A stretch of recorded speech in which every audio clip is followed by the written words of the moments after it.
Welcome to the Slop Farm. Enjoy the video. You begin by preparing a confined environment so dependencies do not leak. Create a venv and activate it. Install Python 3. 11 Plus and the framework you chose, for example Fast API for async speed or Flask for simplicity. Once done, scaffold routes, a basic app factory, and a requirements file. Make sure to initialize Git now and commit your working scaffold.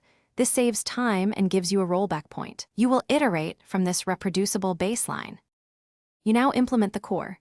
Define your endpoints and data contracts, because clear contracts prevent rework. Connect an ORM like SQL Alchemy and create migrations with Alembic so schema changes are versioned. Once data is reliable, add caching with Redis and background processing via Celery or RQ to keep requests fast.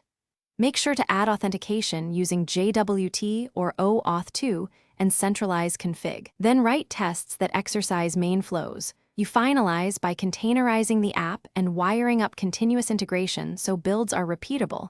Push images to a registry and deploy with health checks. Once live, add structured logging, metrics, and alerts so you know when performance slips. Run load tests and configure graceful shutdowns to avoid losing requests. If something breaks, check the app logs and trace the request path. Correlate request ID across services to isolate the failing component quickly, then roll back if needed. Thanks for watching. Consider subscribing if we helped you today.